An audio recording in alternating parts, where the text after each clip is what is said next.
Well, we're back again with Michelle. We're here. How you doing, Michelle? Good, good. Had a nice little break. Good. Yeah. Does everybody like your tub chair that you did? We loved it. Yes. So for anybody who hasn't seen the tub chair, it's online. And wow, that was quite a job, wasn't it? Yes, it was.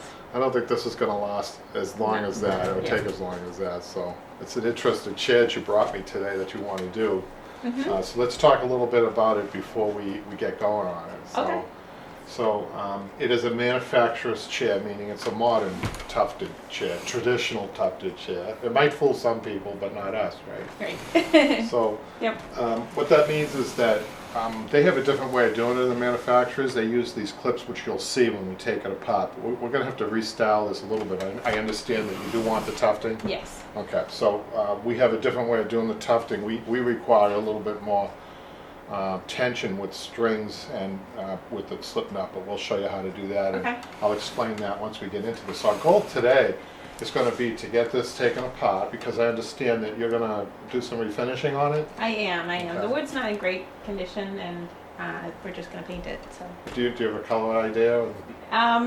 It could be bright, so we're not sure yet. Okay. How about fabric? Because you have to Yeah, coordinate so the two. her favorite color, so this is a friend of mine's chair, and her Uh-huh. favorite color is orange. Oh, And so I bought some orange velvet, wow. and so, Wow. yeah, her first mention on the color of the chair, she's like, oh, maybe turquoise, so it could be Ooh. something really out I there. like it. We'll see. Yeah, no, it'll be fun. It'll be fun. Yeah. So that's our strategy is that you're gonna strip this down Mhm. and then take this, refinish it. When you come back, you should be ready for your fabric, believe it or not, in that Okay. second class. So Okay. keep that in mind. Yep. Okay, so that's the first thing I want you to do is it's a loose cushion, so you can show people the loose cushion and then put it underneath your table. It's just a loose cushion, which Yep. polyurethane, I like reusing polyurethane, Michelle, as you know. Right. So it looks like that piece is in good shape, so we'll reuse it, as a Yep. form of recycling, right? Mhm. So we put that, we might Okay. rehab it a little bit, but we'll get into that. Okay. So what you're gonna get started on, the bottom deck area, it's not secured, it's like a slip seat, so it's attached with 4 screws. So I think we looked at it earlier, we saw that there were Allen screws, so I'll have you take the cambric Okay. off, and you could do a good job taking the cambric off. If there are any loose staples, you wanna take them off. Okay. Unscrew this and take this off. And that's our start, okay? Okay. And I'll catch up with you in a minute.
give you some more instruction before I just have to do something. So what you want to do when you take these out, this will be independent. You can start stripping this down too, taking the fabric off of this. Okay. But leave all Do I your... want to, like, does it, I'm going to get these out, but But is it, when I put the camera guard back on, is it Yeah. gonna be in here? Like, because they kind of. Well, put in- you know, here's the thing, that's a good question, Yeah. Michelle. And this is why the classes, I keep emphasizing how important the classes are, because the YouTube videos don't show that, tell the whole story. But you asked a really good question, okay? Okay. So if you attach, you can detach the cambric up here, no problem. You have to make sure that it's very tight when you put Right. it on though. Right. Because this sits off the floor very high. So when you have an upholstered piece that has a skirt on it, for instance, it's okay to attach it on the bottom like that. But when you have something that's high, let me just turn this over. The reason they went inside is so that you don't see it. Okay. It's kind of clever. It's actually Yeah. a clever idea. So Yeah. that's the answer. So that's a good question. The other thing too is, I don't know if the camera can see this, but one post is lower than the other. So sometimes that's hard to, you know, make your cambric sit Right. flat there. Right. So I would Okay. probably, if you can remember to do it the It's same the way. same The way. other thing that you could do is pretty clever. So if you do a good job cleaning this up, you can actually put the cambric on the deck area, just the deck. Oh. Isn't that a Yeah, smart that is idea? nice. Matter of Yeah. fact, I'm surprised they didn't do that, but Uh-huh. maybe we can do it. Okay. That's if this If this cleans is all up. cleaned up. If this doesn't clean up well, we'll have to do it the same way. Okay. Okay?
So here we are with a random tip.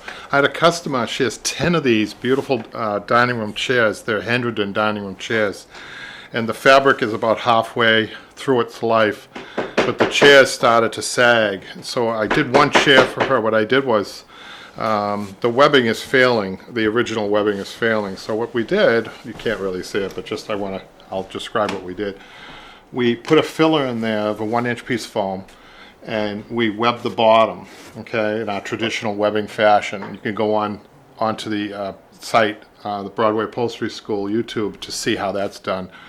But honestly, I charged $50 a piece for these. We saved the furniture for her. She didn't really want to spend the money for fabric. She loves it. So there are 10 of these that we did for her. So it's just another way of extending the life of a piece of furniture. Now, at some point on these particular chairs, she will get them redone.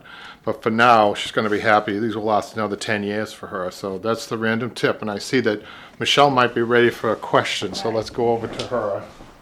I've just never done this before. What's that? I've never done this before, and Oh, it didn't okay. seem to be. Let me doing see. anything. Sometimes they get rusted, and I might not Yeah. have the right.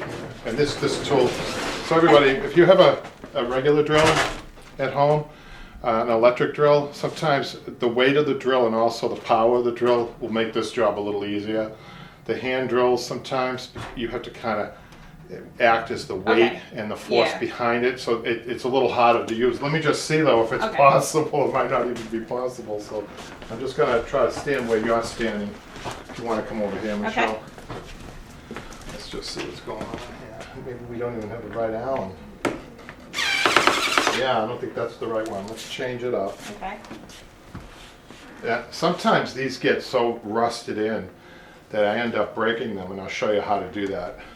We can do that if we have to. We'd rather not. But Yeah. let's see. And then we just have to get new screws if we do that. Okay. But let's see. I don't like these Allen Allens, do you? No. I like the Phillips head. Yeah. They're much easier. I don't know why they use them. These are not Torx. Right. Those are the star ones. Oh yeah, those are the worst. Okay, I think that's going to be better. I'm going to try one and then see if Okay. you can, if you want to try. Oh yeah. Let me just make sure. There's plenty of screws. Oh wow, those are long screws. See how you do on the other ones. Wow. Okay.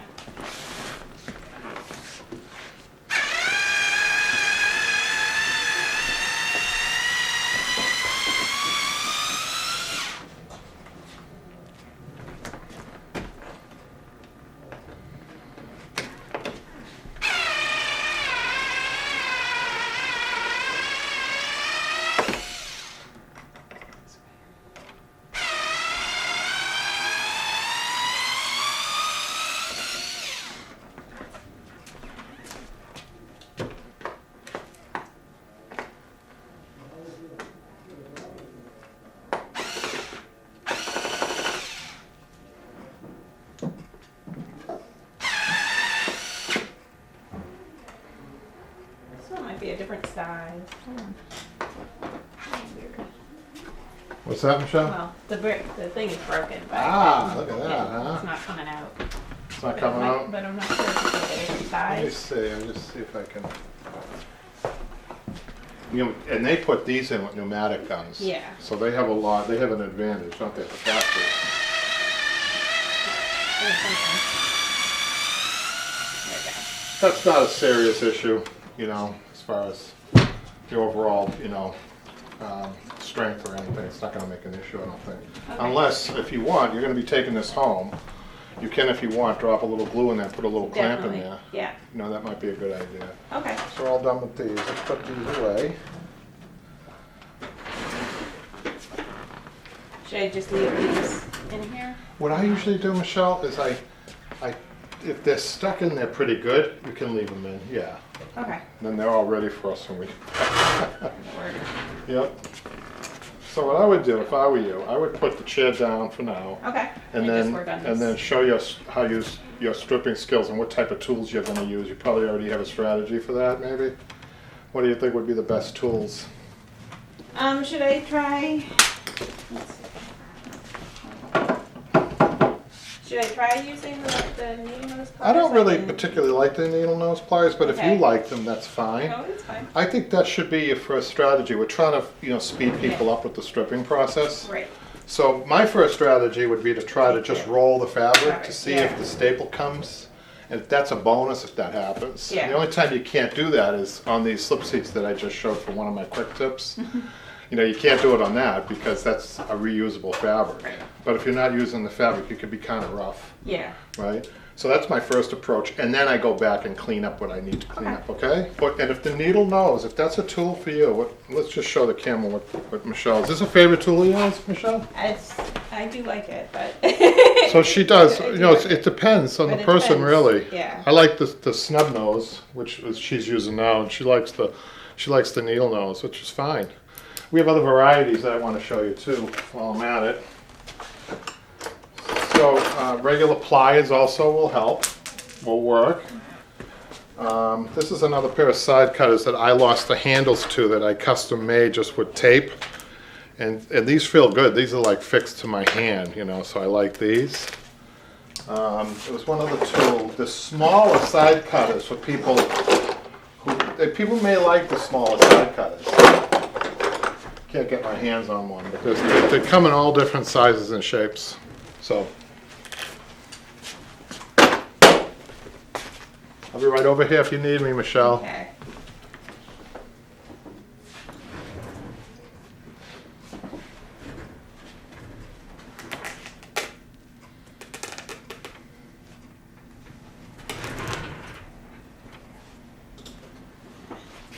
So the fabric seems to be ripping more than just, like, it's not pulling up the. That's okay.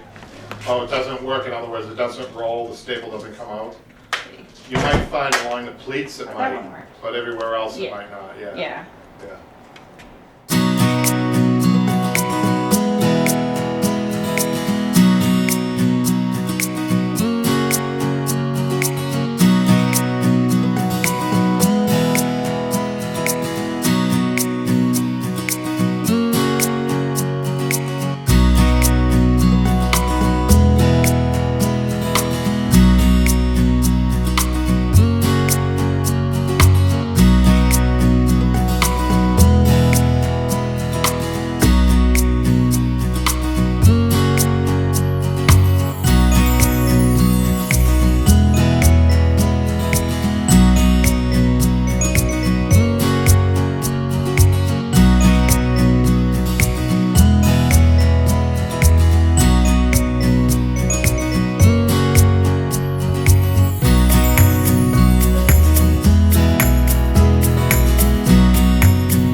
While Michelle's doing that, we're going to do another little quick tip to show you.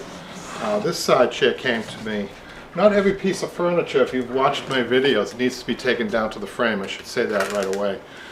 When you have a piece like that, that requires much more work. A lot of pieces aren't like that. This piece is one of them. This is a side chair. It's got coil springs. It's in really good shape. The customer just wants the fabric changed. So you don't want to be too aggressive with this chair whatsoever. So the discussion with the customer would be, this is one price to reupholster it. The other price would be to take it down to the frame, which I believe is not required on this piece, which would be double or 2.5 times the price. Most people go with my suggestion and just want it reupholstered, which I think is fine. So I did want to show you the bottom of this. Bottom of this chair has a beautiful piece of cambric on it that I'm not going to change, which I told her that we don't have to change that, and that's for the benefit of the frame. And the jute webbing that's in there is doing its job. It's just got a little bit of a sag. A lot of people see that sag as a minus. I see it as a plus. Because what happens is sag, all the energy from the tied coil springs is going to the bottom, not the top. So if you have nylon webbing, for instance, or a board on the bottom, and you have coil springs, the springs are shooting up to the front. All the energy is shooting up to the front, the top. So you don't end up with the smooth seat like this. This is perfectly smooth, there's nothing wrong with it. So I'm going to show you what I do. I only need a pair of side cutters. I probably need my scissors, that's it. Okay, the first thing I'm going to do is take the double piping off. And hopefully it'll come off easy, usually it does. I just probably go to the side where they started, which is in the back here probably somewhere. I'm just going to pull it. It's either glued or stapled on. And let's see what this is. This is glued on, so it should come off pretty easy. So you see that? Get it started, I'm just going to pull the rest of it off. Okay, now I have a very clever way of getting the fabric off. What you want to do is take your scissors. And Michelle could use this technique too if she wants, but I think she's doing a good job the way she's doing it. But I'm going to take my scissors and carefully cut. I don't want to really cut the cotton. I'm just cutting the fabric. Customer doesn't want the fabric back. I'm trying to cut the fabric so, I'll show you in a minute. Just cutting in the middle, I'm cutting pretty much an X.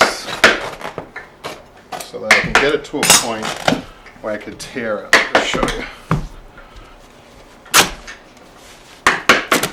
Look at that, it comes right off. The pieces that are a little tougher, you take your side cutters and pull. I'm going to pull the back piece through. I'm trying not to disturb the cotton.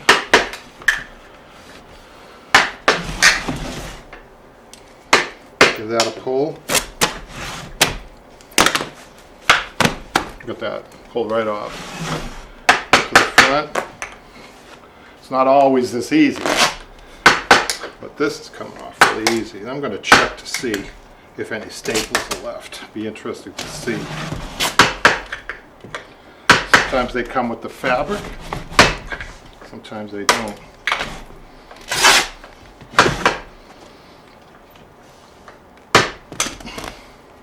So one side was a little tougher. So you'll find that that's true. So I'm going to try to pull the front from the other side. I'll show you.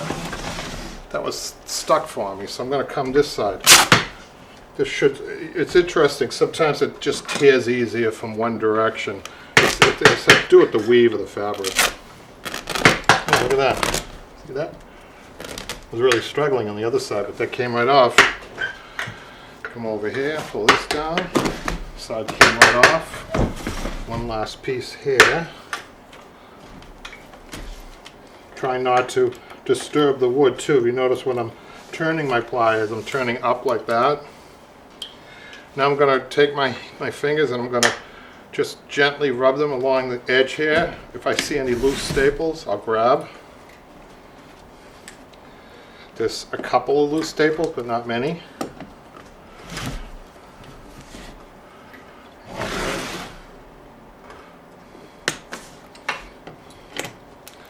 A couple of more.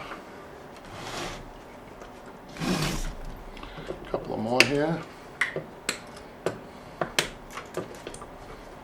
Don't trust your eyes. I know some of you might be afraid to rub your finger along an edge that you think they're loose staples, but your eye doesn't tell the story. You really need to feel for that, and it's nothing worse than leaving a staple in there and then having it caught on your fabric. That's it. How long did that take me? About 5 minutes. So what I usually do, this is upholstery ready at this point. What I usually do is I'll just go over and take my pieces that might have come up a little bit and just kind of pick them clean or flat. And this piece is ready to be upholstered. Let's see how Michelle's doing. How is Michelle doing over here? Almost done. Oh yeah, you are doing good. So on Michelle's project, she has a velvet that has aged on the chair. So she's probably saying, look how quick he did his. And but really, she has a harder fabric to strip because it's dried out. So she's going to do a good job. She's going to go back and she's going to get as many of the staples as she can. And then she's going to rub her finger along here very gently, right, Michelle? Mm-hmm. And if she sees any stub or anything, she can nail that back. You don't feel like you have to get every single staple. You don't. If they're stuck in there, you don't want to go gouging for it. That's the rule. You want to just try to knock them in with your magnetic tack hammer. So you get a good pace, Michelle. All right.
Sometimes what I like to do, just, and for people at home especially, but I'm a little taller than you, so for you're closer to your work.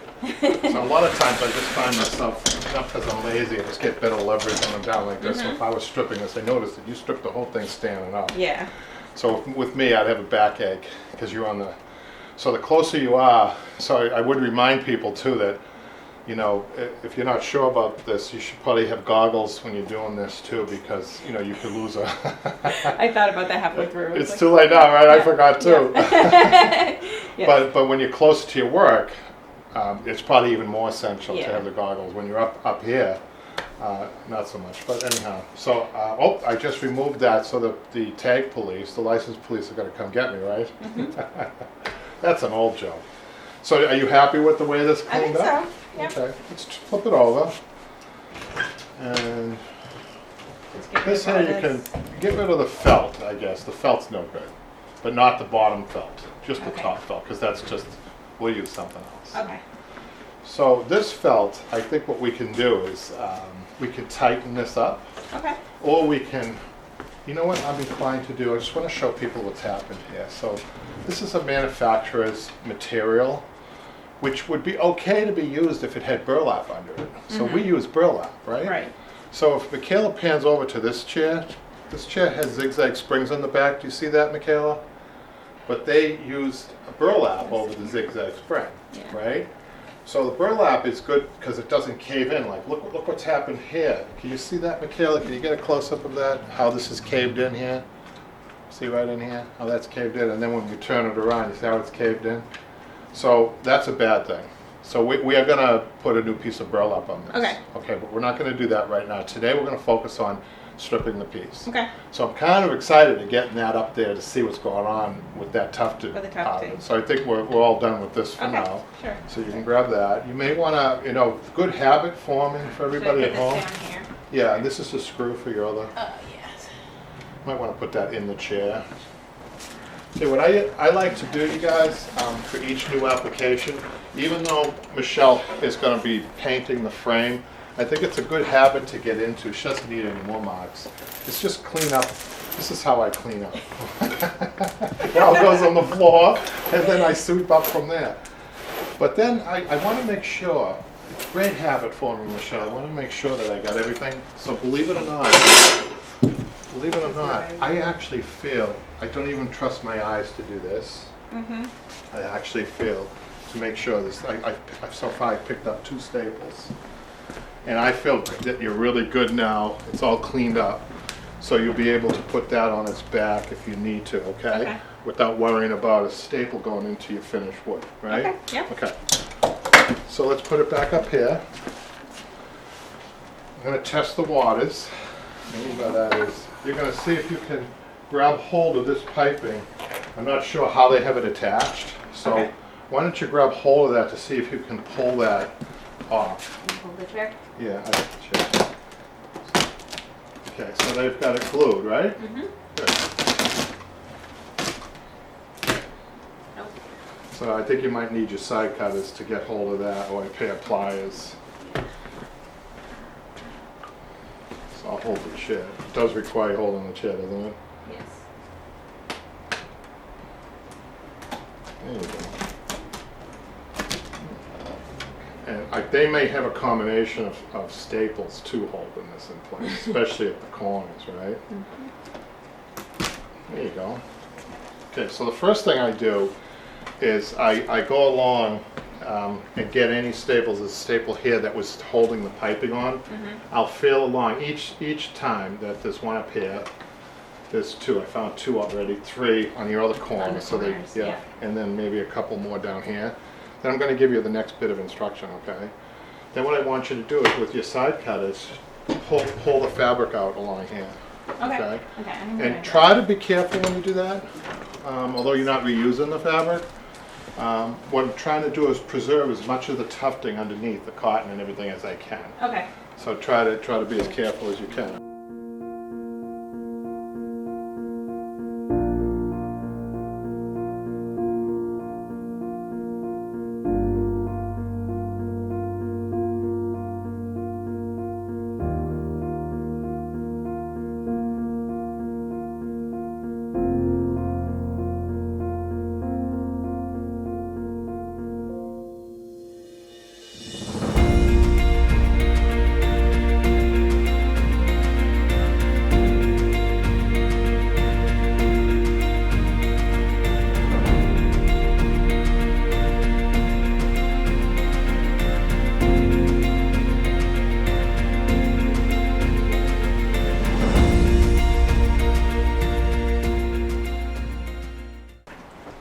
Just wanted to do a little narration while you're doing that. So, because Michelle is developing a really good skill, she's using her side cutters.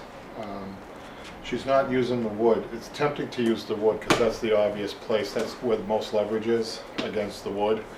But she's rolling it away from the wood, and she's doing a good job of getting a lot of the staples are coming up for her. You see that? Yeah.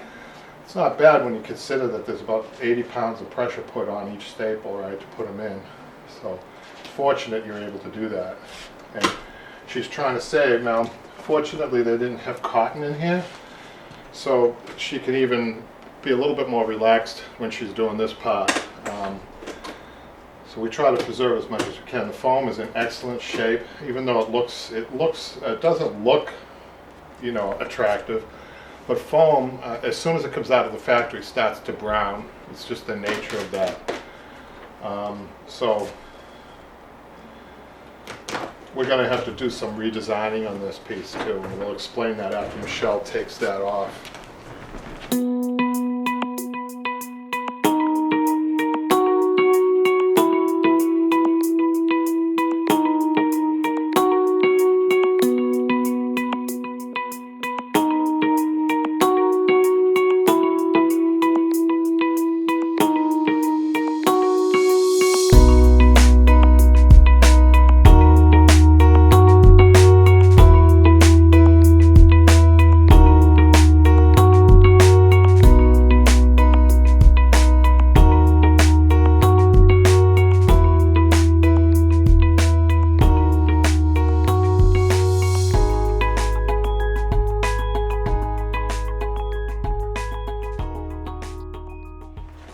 What's up? I said this side doesn't want to come off, so. Oh, really? Here.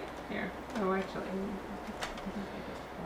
Yeah, it depends on your leverage, doesn't it? Yeah.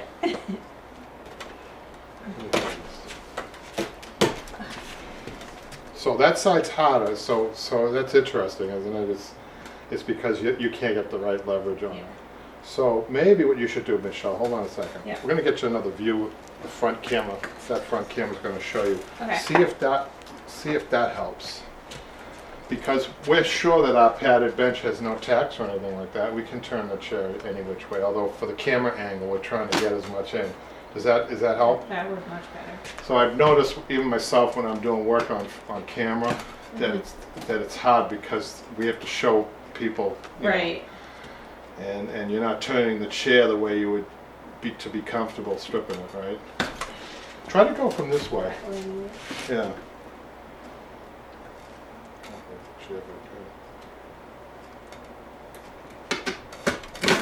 Okay, because you're lefty. Watch this. Can I just show you something? Because she's lefty. She's struggling with that side. But for me, as a right-handed person, watch. I just kind of go closer, right?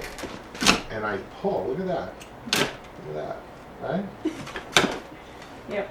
And then on the bottom, you probably would be better off coming this direction, right? So we're almost there.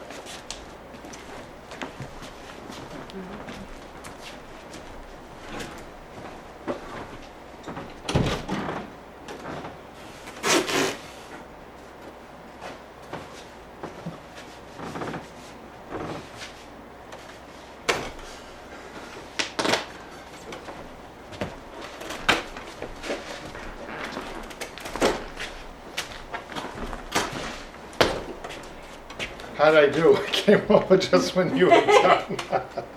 All right, let's take a look at this. Let's put this back up. Take a look at this. Okay, show people what they've done here. So Michelle wants the same style. She wants to do the tufting. But manufacturers have a trick on the tufting, on the hand tuft. This is not hand tufted. This is done by a machine. Right. Okay, so all this is done off the piece, right? And they've used these clips. So the only problem with this, even from a manufacturer's standpoint, is they cannot use any patterns. They have to use a specific fabric, like the velvet works best like this. And they have a special machine that does it. We don't have that. Okay, Right. so we're going to have to duplicate this by hand. So what that means is you'll still get the tufting, the diamond tufting, and but the way we put the buttons on will be hand tied in the back with the slip knot. Okay. So what that leads to, though, is another problem. So when we turn this around, we see that they had this, that's pretty flat right there, right? They had a piece of cotton, a piece of dacron over here that you didn't see the clips, but I felt them, to be honest with you. So, but we're going to have to find a way of doing our work in here with cotton. We use cotton to close up the knot. We put the little cotton in the knot. But that's not going to be good against the flat surface. So we're going to have to make this an upholstered back, which is not a problem. Okay. It's just a little slight difference. Yep. Okay. So let's pull this around. We're going to put this aside for now. Okay. But we are going to save the foam in this. Okay. So we're Yep. going to use the foam. We're going to fix it on there though. Okay. The other change I should mention to you, depending on your fabric, is that our trim, you might have a double piping instead of a single piping. Oftentimes we do have to go to a double to cover up our tack work. So what I would like you to do now is go back, get all the staples that are loose now again. Right. And then you're going to focus on trying to get, this should just be a loose piece here, this felt. And then this hopefully will tear for you, will come off easy for you, okay? Okay. She's going right down to the frame. Lay it down. Sure.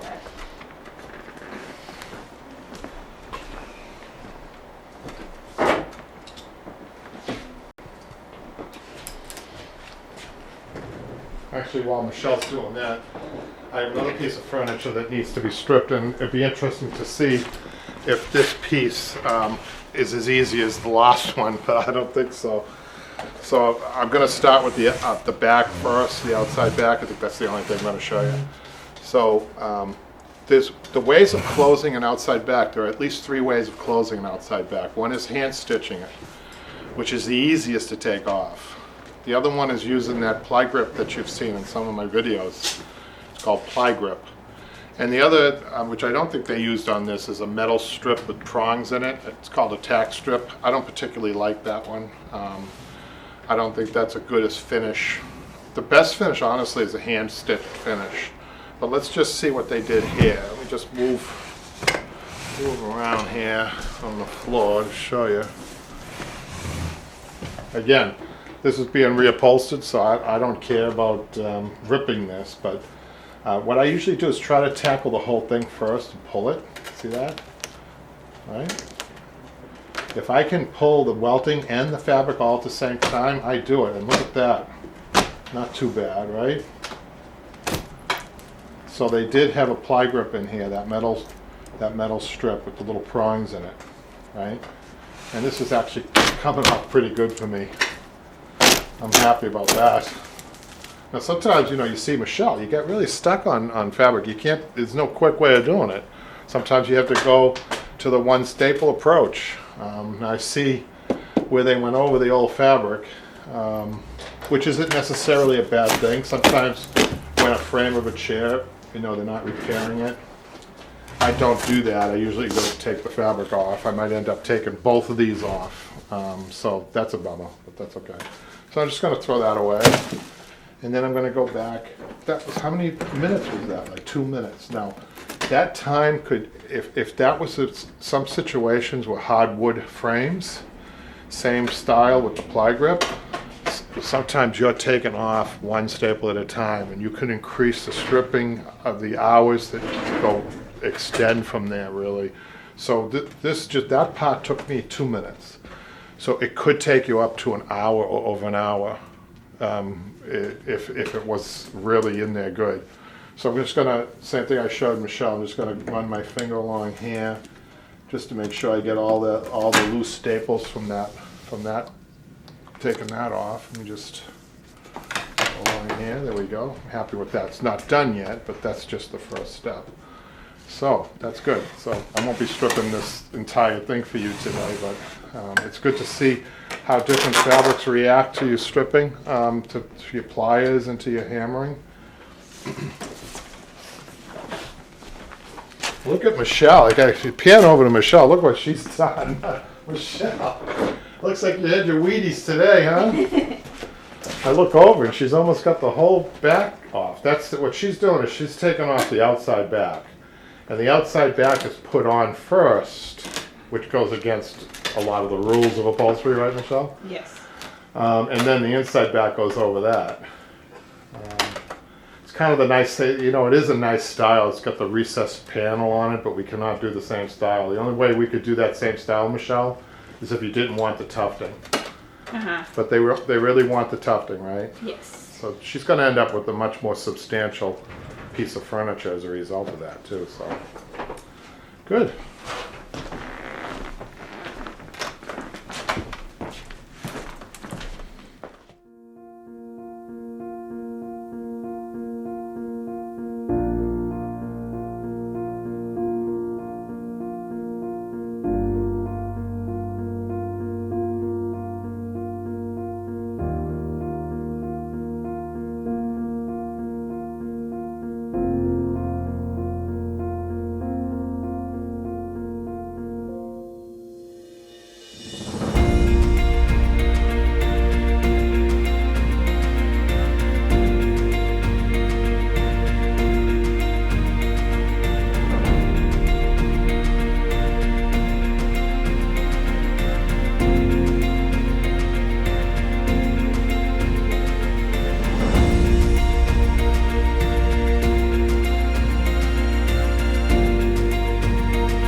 How's it going, Michelle? It's okay. How about these ones that are down in... Can I just bring this up for a second? Yep. I just want to...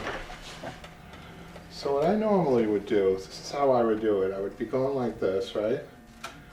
And grab hold of that one. I see that one. And then I see these ones here. Mm-hmm. I wouldn't worry about. This one I would get. Yeah, anything that's sticking up. If it's sticking up, if you go trying to, if Michelle tries to dig at those, you're gonna ruin the wood. I don't want Yeah. you to do that. So running my thumb along here, I see this. You don't mind I jump in here just to No, go show. for it. See how I position myself though? If I'm working alone, I have the chair under my armpit. It's not gonna go anywhere. I have it balanced, right? And I'm just going along here. I see this. I grab hold of that, okay? And then I shift. I come over this way because I'm right-handed, right? Mm-hmm. And then look what I do. I'm supporting. This is when you're working alone. Okay, you get used to this, right? And most of us when we're working on upholstery, we're alone, right? Yeah. You don't have a help. Sometimes the help gets in your way anyhow, right? So I'm feeling with my finger on this. See what I'm doing? Going right along here. Okay, your caning is a little in jeopardy, but we'll fix that. You know what we'll do, Michelle? We'll bring our fabric out a little bit. That's the Okay. solution there, okay? Yep. So I'm just gonna finish up. So there's a little stubby. It's gonna knock that down, right? So I have all my tools at the ready, and I have my piece really firm, not moving it. Even this piece, that was too hard to get, so I'll knock it down. It's okay to do that. I'll knock this down, feel along here, the bottom edge, and we're done. So Michelle, you have some homework to do, right? I do. A lot. Yeah. So by next week, you're gonna have this painted a mystery color, right? at Mystery this color. point, right? Could be anything. Now remember, when you paint it, after it's painted, so that's why I gave you a little preview about what the expectations are with the cleaning up portion of what you're doing. So it's really important after something's been painted, especially, to make sure your padded bench is free of any staples or tacks. Mhm. And I wouldn't use your eye; I would just smooth it out like we did. So that's the strategy. Next week, you're going to be having a frame that's all ready to go. And we're probably going to start, just to give you a little boost, the seat first. We're going to cut the fabric, and then Okay. we'll probably get to the seat. Right. We maybe just get to the burlap section of the seat, so that's our plan for the second class. This is exciting, Yeah. because I don't think people have seen a tufted piece like this before. And if they've signed up for the class, they're going to learn a lot. So thanks a lot. Okay. We'll see you next Sounds week, good. okay?